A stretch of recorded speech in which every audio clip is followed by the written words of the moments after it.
Welcome to worship with the Universalist Unitarian Church of Peoria. My name is Reverend Jennifer Innis. It is my great joy to be the minister with this congregation of people of all ages, of all seasons of life. This is a beloved community striving to live into its mission of embracing freedom, loving wholeheartedly, growing in mind, body, and spirit, and adding to the wholeness and the healing of the world. We welcome people of all ethnicities and races, sexual orientation, gender identities, social, economic situations, abilities, politics, and much more. We advocate for human rights, and we strive to be good stewards of this earth, this our one planet. In living our mission, we recognize the network of relationships of which we are a part. We take a moment in our service, as we have been asked to do by the Peoria people, to recognize them, for this is their ancestral home. They were here long before the first European settlers came down the Illinois River. And so we take a moment in our service to recognize the Peoria people for who they were and for who they are today. I want to thank folks for joining us in person and online. Mother's Day is always one of the wild card days. One never knows. So if you are new, have been invited into this space today, thank you for joining us. We really appreciate your presence with us. If you have brought parental units of various kinds, those are also welcome. Parental units is what we talked about them when I was a teenager, just so you know. There's a little retro language. So if you are new, please help us get to know you by, we have plenty of name tags. I want to invite our members and friends who have been here for a while to also make sure you get your name tag as well. We want to make it easy for people to say hello.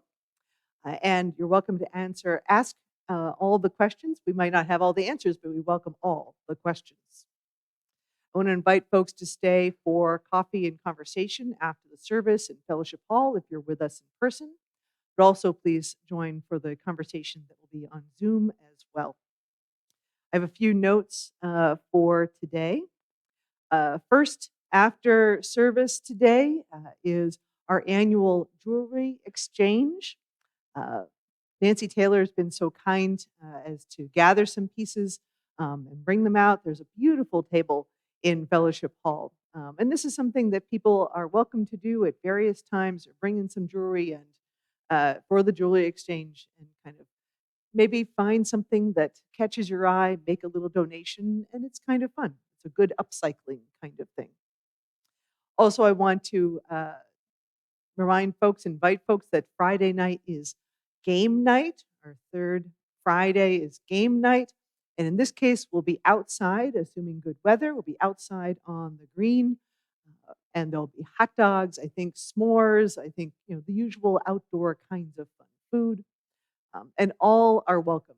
I'm going to just invite folks to just come and have a good time. Next Sunday, I also want to note that we have our Music Sunday with the choir. This is when the choir gets a chance to sing a selection of the pieces that they have been offering this for the past church year. It's also the last Sunday which the choir sings for us in the regular year, so I really want to invite folks to come and join us for that.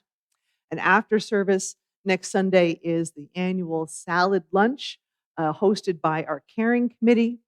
The salad lunch is one where folks are invited to bring salad and then pay to eat it, because we take donations. We take donations. It's to benefit the minister's discretionary fund, and that fund is how I am able to help people in need all the different times of the year. So I really appreciate the gifts and the generosity there. If you don't bring a salad, if you can't join us for lunch, please feel free to make a donation to the fund as well.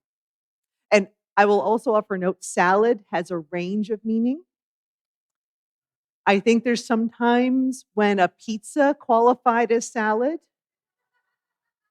And it seemed to me that a pizza is just one large, round, shareable crouton. So pizza by your salad is your definition of salad. Amen. And now let me invite Nancy Rakoff forward for a word about our annual campaign.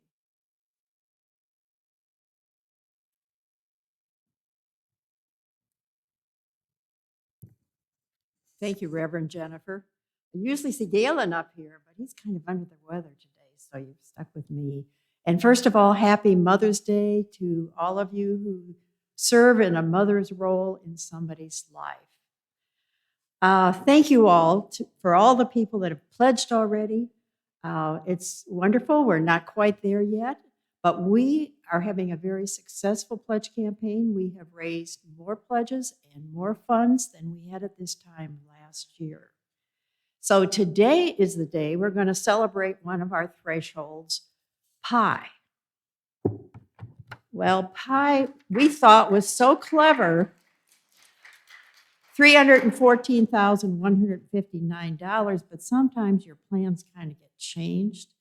So we're having pie today, even though we've not quite gotten there. We've got lots of pies out in the kitchen, and we want to thank all the people that brought them, so don't feel like you need to stay away from coffee hour because there's pie. There's a salad luncheon next week, as Reverend Jennifer said, and other things scheduled on other Sundays, so that's why we're having pie today. We've now entered the pledge campaign phase where we are contacting individual families that haven't pledged yet. And if at all possible, we'd like to have the pledges in by this Tuesday, May 14th. The budget committee is meeting at the end of the week. The board is meeting next Wednesday night. And the process is that they bring the income and the expenses close to being balanced. If you need a pledge form, they're out there on the table.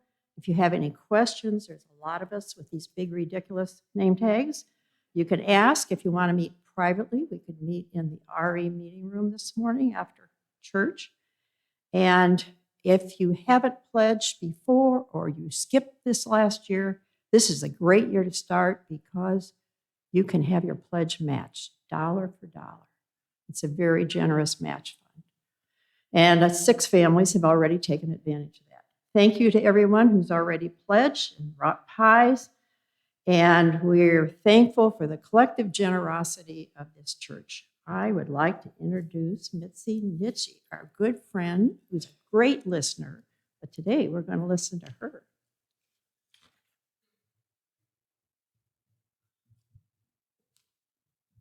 Have to lower it. Hi, I'm going to introduce myself because it's on my paper. My name is Mitzi Nitchie, and I have been a member of this church since 2012.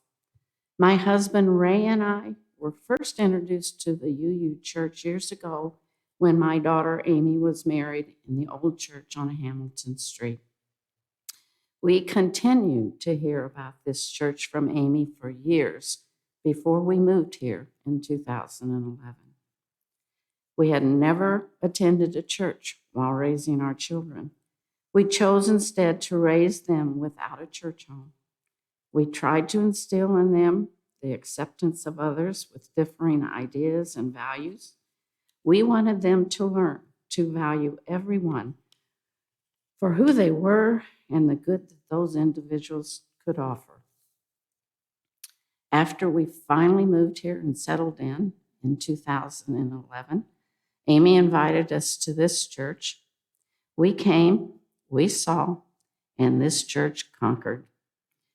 We found a church that said yes.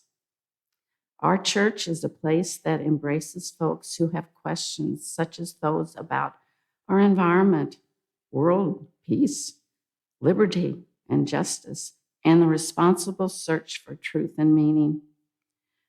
It says, yes, let's discuss your questions. Our church is open to discussion and learning about different thoughts and ideas as we search for our own truths. We can meet and discuss in covenant groups, book discussion groups, and meet the ministers Sundays, and yes, in coffee hour in the fellowship hall. Finally, I want to say we say yes to our surrounding community by opening our church to all. We are a designated welcoming church.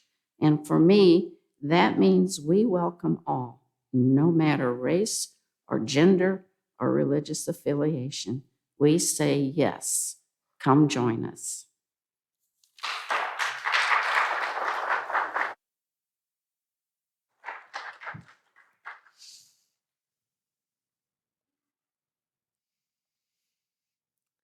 Thank you, Mitzi.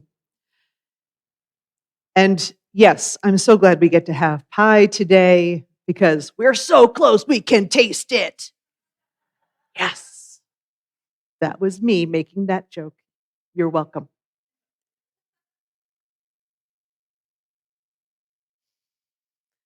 I invite you to please. I just also before we move on, I just want to offer a note of thanks to our music for today. That we have the Peoria Recorder Consort is providing our music throughout the service, and it's just such a gift. This is their annual. They come to join us for the Mother's Day Sunday every year, and it's always a gift. So thank you to the Peoria Recorder Consort.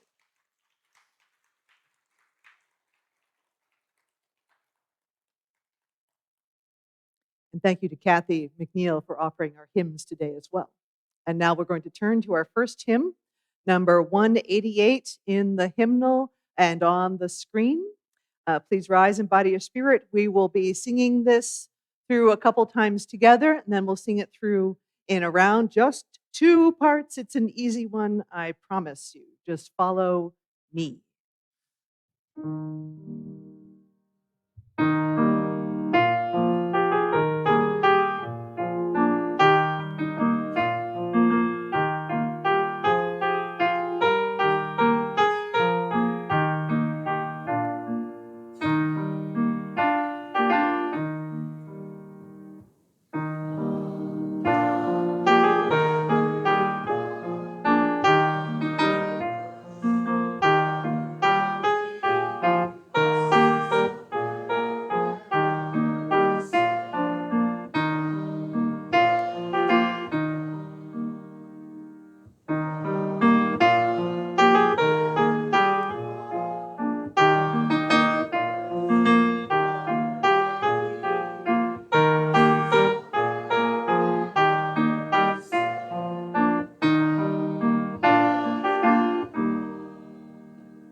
Please be seated. Let me invite Jean Jost forward for our opening today.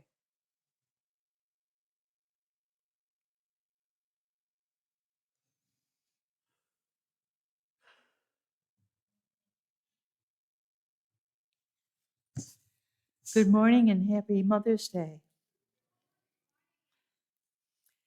Reverend Tess Baumberger is the person who's going to be giving us our words for today, and they fit very well with the hymn we've just sung. It's a very beautiful set of words. I hope you enjoy it. It's called Less Beautiful Without You. This place would be less beautiful without you.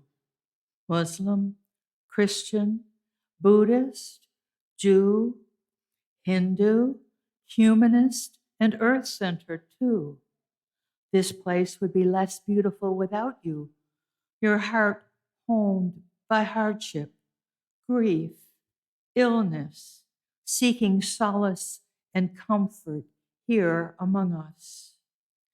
This place would be less beautiful without you, filled with joy and gratitude, seeking celebration of life's bounty.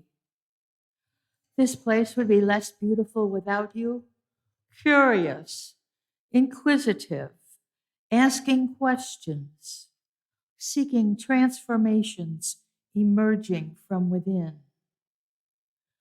This place would be less beautiful without you, striving to resist a world that tells us we are so much less than we can truly be.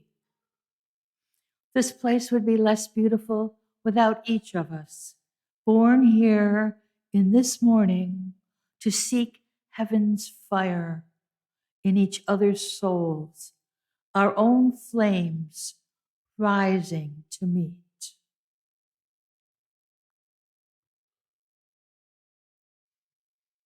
Let me invite Becca Laughlin forward for our chalice lighting.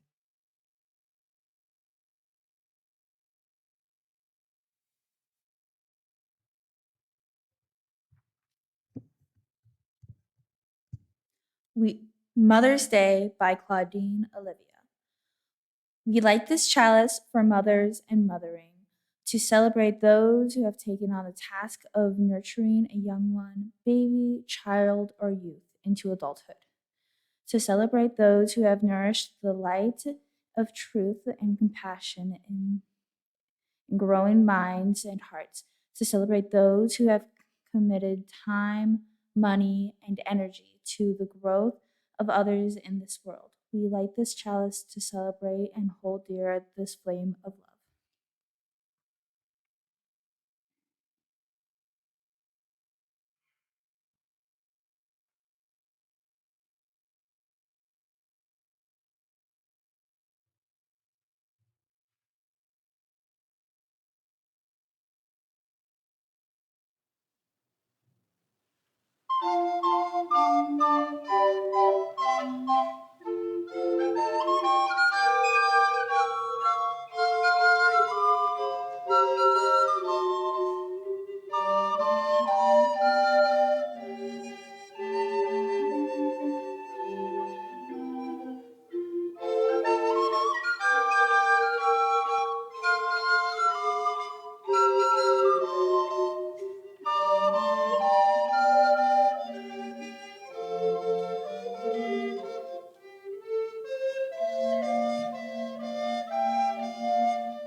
For our invitation to candles and reflection, I offer a new piece from my colleague, the Reverend Gretchen Haley. Gather in the arms of our mother, earth, sky, breath, and stars. Like many relationships with moms, it's okay if it feels complicated. We can make space here for grief and gratitude, for guidance and letting go. We can let ourselves be held and hold one another. For all the caretaking we are called to and the courage, we can rest here for a time of story and song, memory and imagination. A time to recall the proclamation of peace at the start of the first Mother's Day, the vision of a world where all children are safe and held and free. Praise keepers of this vision, partners all in the birth of a new day, the promise to labor with joy for all the beauty that is still beginning. It is good to be together. Let us enter into this time of reflection with our music for meditation. All are welcome to light candles with us if you are online. You may count these candles as for you too, or light your own lights if you have them with you. Let us enter into our music for meditation.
Let us enter this moment of the offering of the joys and sorrows of the congregation.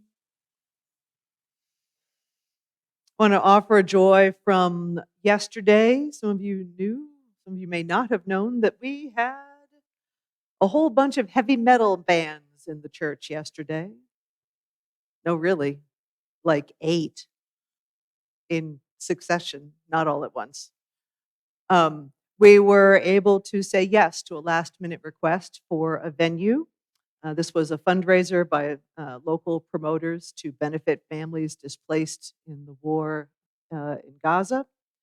And I will tell you, there were youth and young adults hanging out, having a good time. And I hear that the kitchen has never been cleaner. So, wow. And also, I want to thank all the members who helped with the facility coordination yesterday as well, as they went until after 11 p.m. No surprise.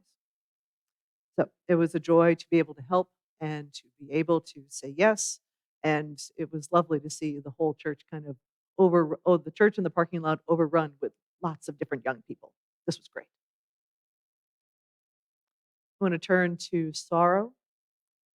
We have a sorrow for this week for the death of member Pat Cofield. He died on Thursday, May 9th, after about 18 months of health concerns and a few bouts of cancer. We offer condolences to his wife, Ellie Cofield, their sons, Andrew and Patrick. Both of the sons were with Ellie and Pat in the recent days. And of course, to the whole family. I was able to see Ellie and Pat at the hospital earlier this week, and I can say that Pat was comfortable and surrounded by love. The memorial plans will be announced as soon as things become clear. For now, please offer our condolences. The Sunday is a notable intersection in our larger world. It is the anniversary of the official start of the Unitarian Universalist Association. This was the completion of the merger that finished in 1961 of the American Unitarian Association and the Universalist Church of America. And also, we are between 2 anniversaries of mourning. Last Sunday, May 5th, started the official remembrance for the Holocaust, Yom HaShoah. And on May 15th is the commemoration of the Nakba for the Palestinians. And so it happens to be in this window of time. We hold many sorrows in this moment as we call for peace, for liberation, and for the end of conflict.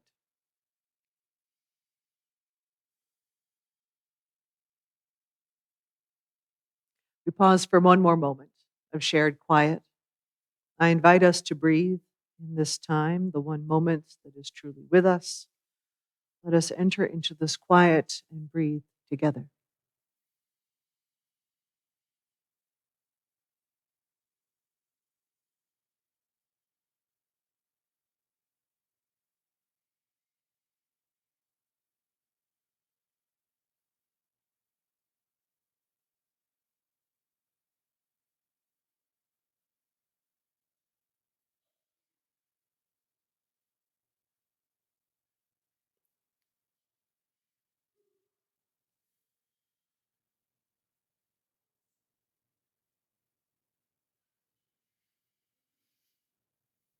Salam, shalom, and namaste. I invite Jesse forward for our story today.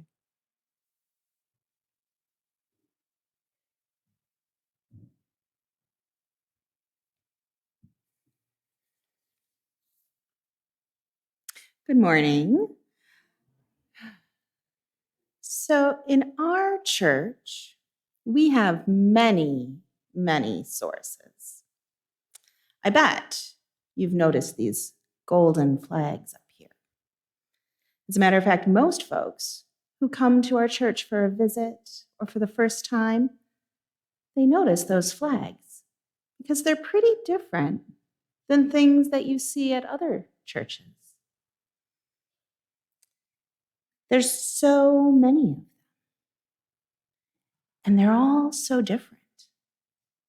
But also, they're a little bit the same. Back when our church was located downtown Peoria, some members of our congregation made those flags for us. Those flags hung from the balcony because we thought it was important to display them, to say all these traditions are welcome here. And when our church moved to this building, we thought it was important to bring those with us as part of our long tradition. And we gave them an important place right up front. You see, in Unitarian Universalism, our beliefs come from many sources. From our sense of wonder, we learn by asking why. From the people whose lives remind us to be kind and fair, we learn by hearing their stories. Our beliefs come from all the world's religions, from many cultures. Our beliefs come from Jewish and Christian teachings that tell us to love all others as we love ourselves. We learn from our past histories. Our beliefs come from the use of reason and the discoveries of science. We learn by using our minds. And they come from the harmony of nature and the sacred circles of life. We learn by knowing we are a part of nature and the cycles. These flags focus on a few of those sources. They lift up some of the paths to truth that might speak to all who come here. Each of us gets to decide which is most important at which moment to us. Sometimes I find the earth religions to help me make sense of my place in the world. Other days, my humanist beliefs of knowledge, science, and reasoning help ground me. Sometimes I find a new path in meditation, sitting still and calming my mind. And still, other times, I'm able to dig in and connect to the world when I'm inspired by the Islamic traditions of dedication to service. What's important to know is that all of these sources are open to us as Unitarian Universalists. We can use them in our own search for truth and meaning. You might hear this value called pluralism. Gosh, that's a big word. Pluralism means that we're all here together, learning, growing, and seeking our truth. It also means that we respect each other's journey and we take our own responsibility for our journey. I wonder which of these flags calls to you today. I wonder which might be important to you tomorrow, next week, or a few years from now. I wonder what journey you're on right now, or what journey your neighbor's on, and how that might help you. I wonder why pluralism is an important UU value. I invite the kiddos to join me as we go back for religious education.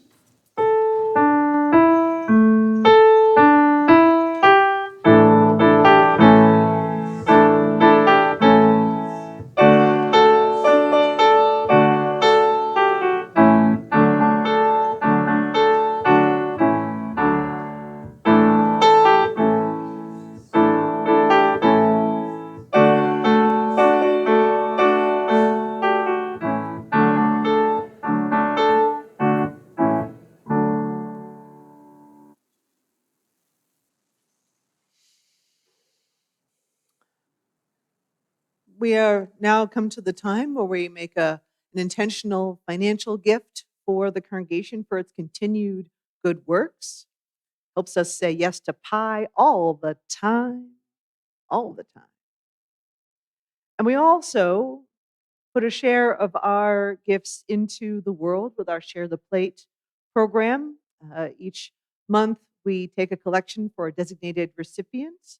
1/3 of the undesignated offering goes to that recipient. For this month, we are offering our contributions to the NAACP of Peoria. The NAACP was part of the effort to make sure that African Americans and other marginalized people have the same rights afforded to white Americans. And so we do our small part to contribute to that effort here in Peoria, especially given the racial divide that we live with in the city and in our community. So I invite you to make your offering for today. Consider the Share the Plate program and also the good works of the congregation. See the envelopes to indicate your offering use or the QR code in the order of service. And I invite the ushers to please come forward.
So for today's service, I've kind of broken things up a little bit. Instead of a proper reading, we're having kind of the first part of the sermon.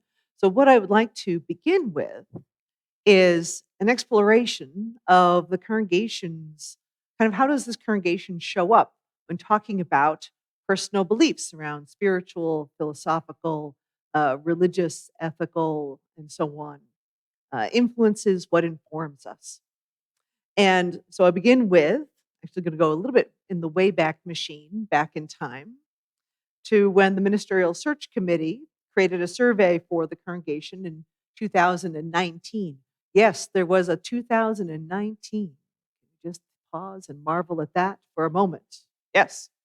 So one of the questions that's always part of these surveys when a congregation is looking to search for a new minister is, what are your personal beliefs? And there we go. We have, thank you, Cullen. We have the summary slide for this. Now, keep in mind the congregation, there were a total of 190 responses for the survey itself. plus cottage meetings, focus groups, and so on.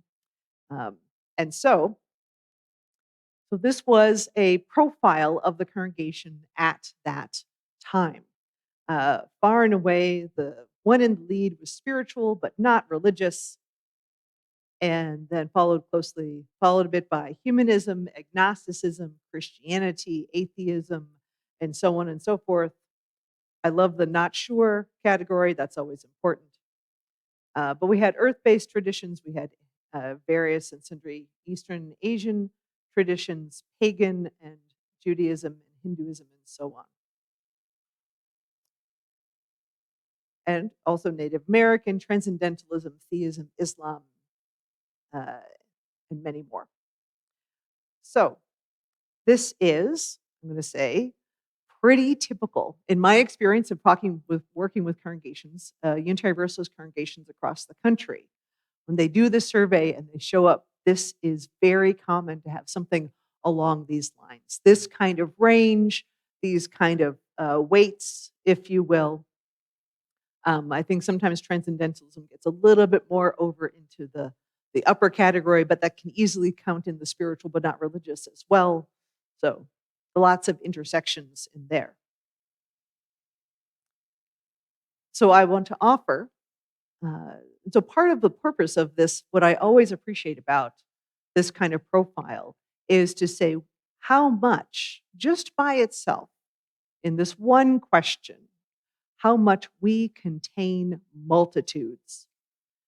For as much as a congregation may kind of feel like it's weighted in one direction or another, in every congregation, there is all of this all at once. It's partially what makes the preaching really interesting, is the range that we truly cover. This is kind of that big tentness of the pluralism that's part of Unitarian Universalism. All right, take the slide away, thank you. So I also, to bring it a little bit more forward in time here to a little bit more of the now, a couple of days ago, I asked on Facebook and in our church's internal kind of email conversation, the same question: what sources do you draw from? The religious, the spiritual, philosophical, scientific, and many more. And how do they relate? In this case, I added, how do they relate within you? And people responded in a lot of different ways. And 201, they were personal and elegant and diverse, even the really short ones, but also the very long ones. And some of those included yoga and poetry and Christianity and Tao, nature, science, humanism, certainly include earth-centered traditions, Native American traditions, and many more. We also had the start of a conversation that included contemporary pop culture as well as the ancient wisdom. I so appreciate, can I just call out how much I appreciate Greg Barta for the really deep way that he listed a lot of different sources. If you're on the IO group, I highly recommend checking out what he offered, because it kind of helped me recall and remember that part of what we're working with is the depth of different traditions, whatever those traditions might be, whether or not they are about God or the holy, but whatever the tradition might be, that some of them are so deep and detailed. And it's partially why they keep sticking around and keep showing up, is because people have found them speaking with enough depth to the complexities and layers of our lives. So if you didn't have a chance, if you weren't on that conversation, I want to just ask for a moment. If you want to, I want to invite you to call out, what are some of your sources of personal beliefs? What are some of your sources? Christianity, yep. And sometimes that's kind of whether you like it or not, right? Sometimes that's a real struggle for many of us. But also, it's also a great source and an abundant source. I mean, one of the ways we talk about this in shorthand in Unitarian Universalism is that we're a faith that looks at the teachings of Jesus, not about Jesus. Big distinction: of, not about. for example. What others? And earth-centered, Christianity and earth-centered. Yes. Liberal Christianity. Okay, we're going to go down a rabbit hole here. So what else? Where else are we going to go? Earth. Yep. Earth. Yep. Kathy.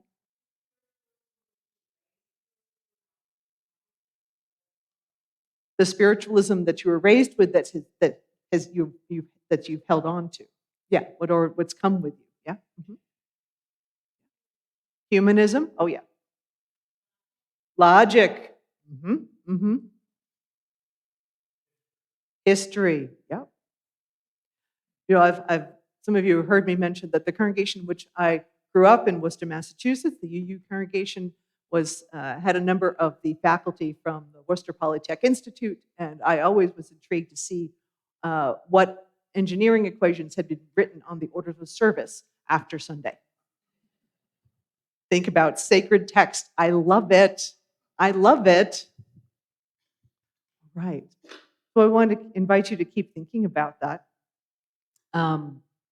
And I will offer I've talked a little bit about my own, but I'm going to geek out for just a moment here and recognize the mythologies and the contemporary narratives of how important those are in our lives and our language. Last Saturday was May the 4th, Star Wars Day. May the 4th be with you. And the Episcopalians would say, and also with you.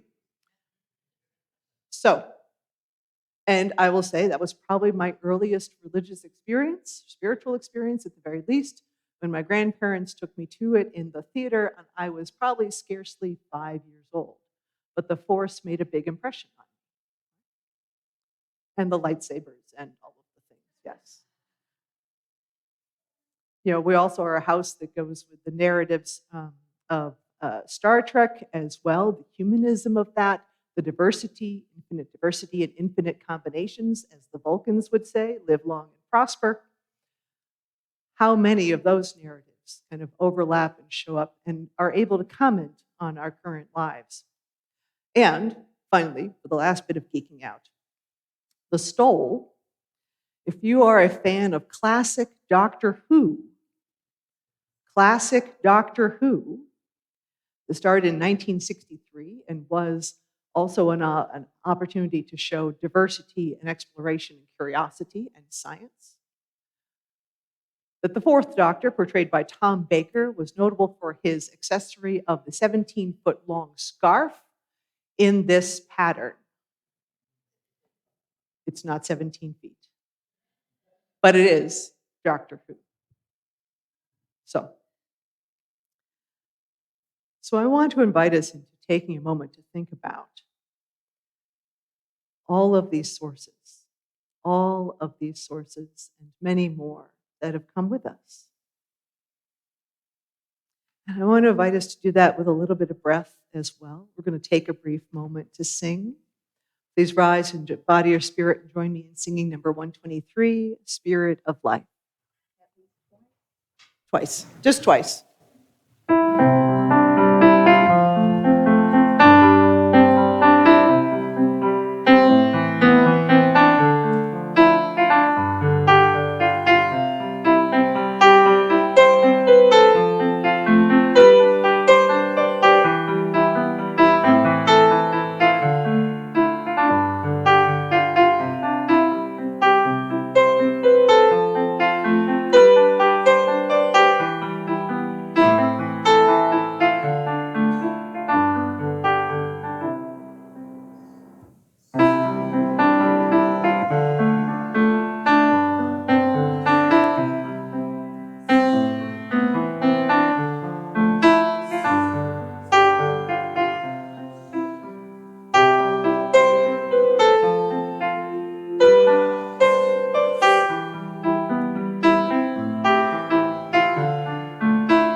Please be seated.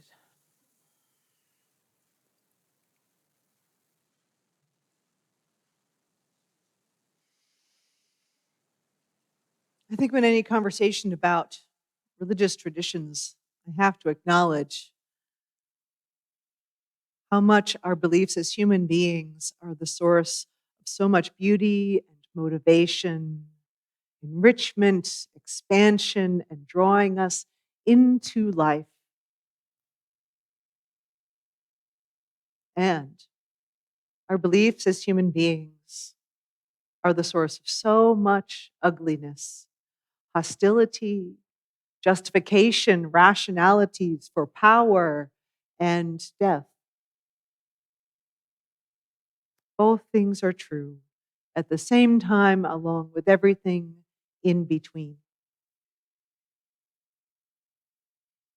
And it certainly is part of what has driven people away from religious institutional engagement, from wanting anything to do with religion at all. In fact, some folks just want to see it all disappear.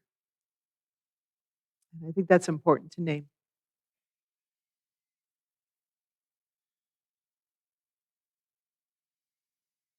It is in part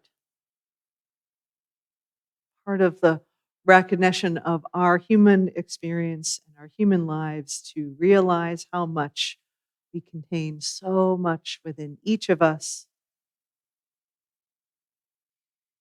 My colleague, the Reverend Julian Jamaica Soto, says, "To be free, you must embrace the breadth of your own existence without apology.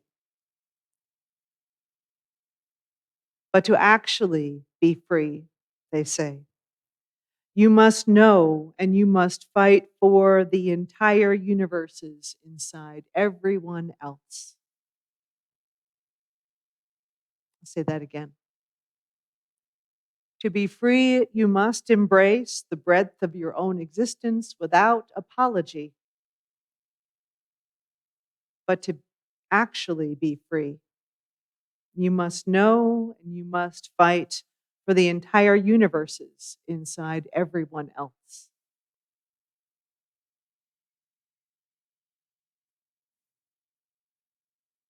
Over time and thought, there have been many metaphors for the experience of pluralism, the way to capture how different paths relate to one another, how different sources work within us and around us.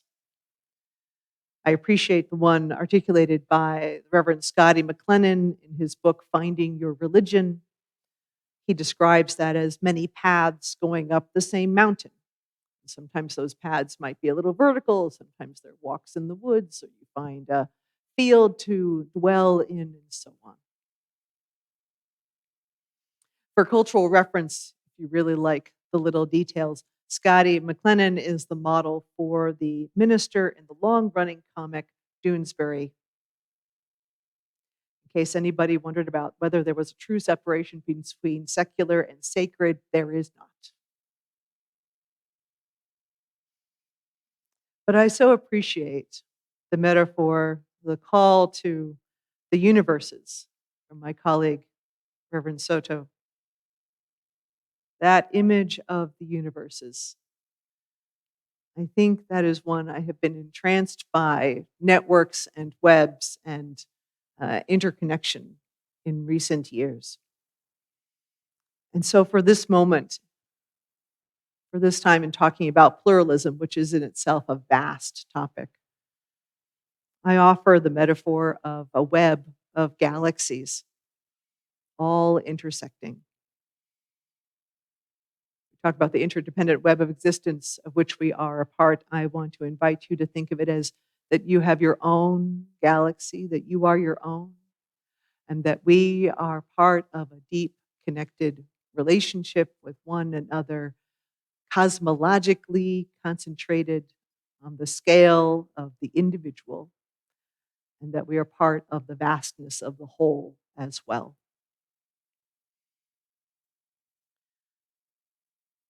And I find it fascinating I did not know that this was the case, but there are, in fact, galaxies that spin into each other. And I really first learned about this.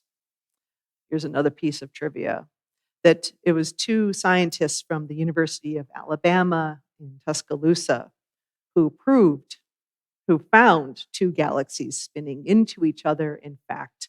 And they were members of the Unitarian Universalist congregation I served there, and I knew them. I know them. So many relationships, right? So many relationships that what we're talking about are multiple cosmologies encountering each other, multiple ways of viewing the universe engaged and being with one another. And many times in relationship, many times in conflict, many times contrary to each other as well.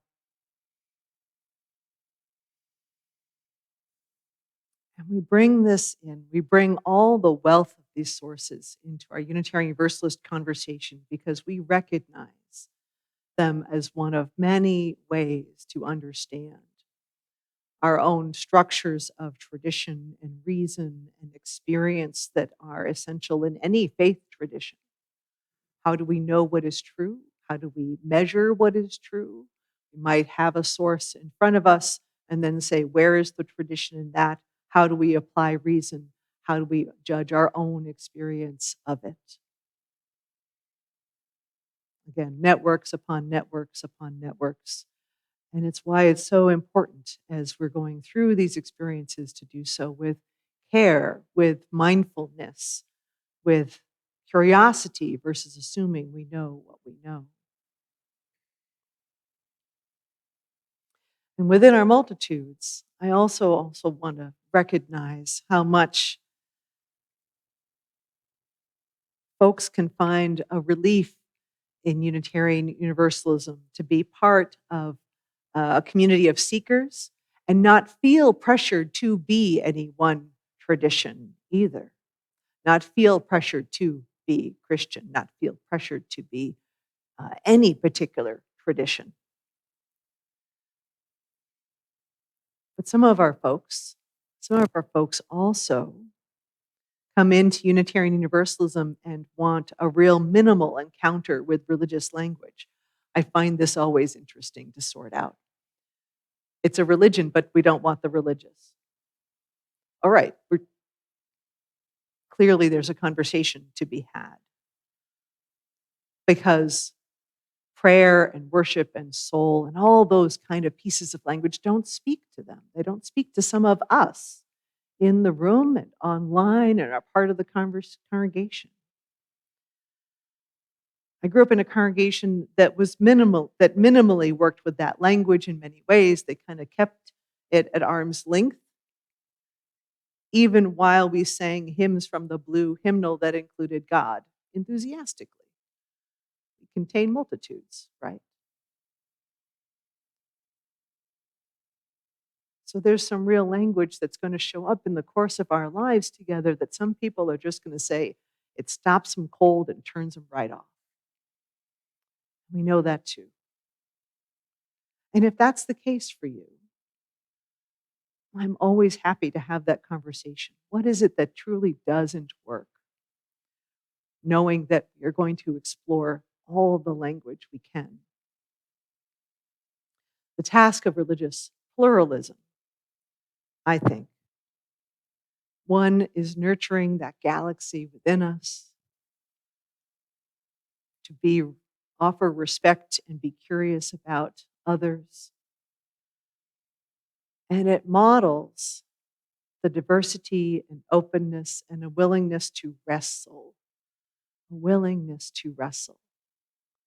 that is essential to the liberal approach to religion. We offer in this moment as safe a place as we can to those who have been wounded by their past traditions, who struggle with relationships with their families, for whom Mother's Day is particularly difficult and heartbreaking for that reason alone. For a chance to deconstruct and reconstruct how they might absorb and take in the world and understand meaning in what is in a very broken world. What a ministry that we offer with one another and to the world.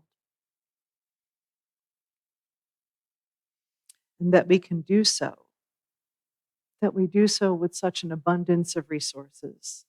The descriptions of people's, your all's responses in writing to my query about personal beliefs were just so beautiful and so rich and so thoroughly not separating one from another in real practice, is that it becomes in, it gets absorbed, and then goes back out into the world. Whether we're talking about yogic practice or Thich Nhat Hanh or Ted Lasso.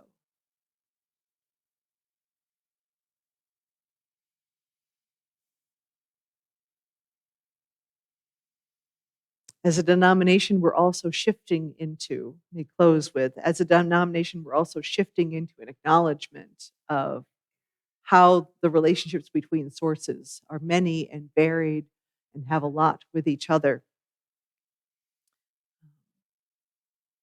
For nearly 40 years, the Unitarian Universalist Association included bylaws that included the 5 sources initially, as Jesse was talking about earlier in the story. And then they added a 6th, earth-centered traditions. I love it. This hymnal only has the 5 in the front. It doesn't have the 6. So this is from before 1994. This hymnal is that old. For example, you'll see in the beginning of some hymnals, some of them have the 6 sources, some of them only have 5. And we list direct experience of transcending mystery and wonder, words and deeds of prophetic people, wisdom from world religions, Jewish and Christian teachings, humanist teachings, all of these. And the 6th one with earth-centered traditions. And what we have realized in the last 40 years is how much there are many more sources than what we have named.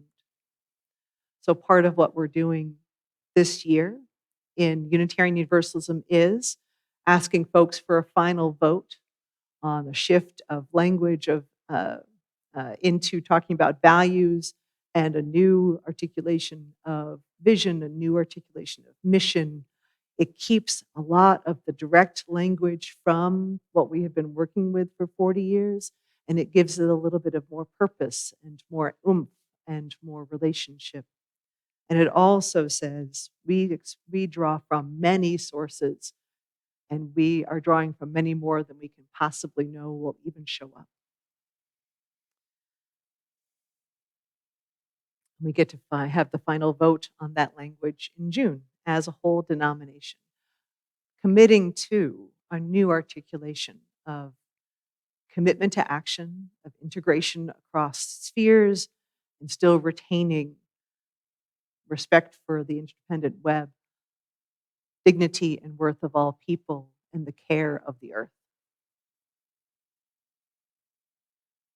I want to invite us to continue into this journey of pluralism. There's no dramatic end, there's no dramatic beginning, no big bang, if you will, but the work goes on. Thank you for joining me. Thank you again for all the responses and for the continuing effort as we expand our language, as we grow and nurture one another and respect. On the journey, we are modeling this for the world. This is a ministry for the world that keeps saying this is what we do together, and it makes the difference of life and death for so many of us. That's a pretty important cosmic ministry by itself. So let us go forth and keep exploring and growing. Amen. I invite you to rise and join me for our closing hymn, number 298. We're going to sing the first 3 verses. Kathy, the first 3.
Those were the first three, there's 5.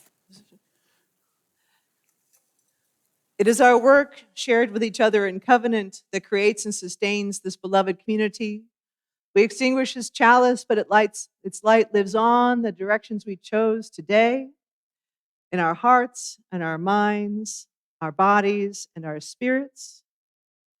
And let me offer the closing words, the benediction from the Reverend Theodore Parker, one of our 18th, 19th century leaders who acted up in the face of enslavement.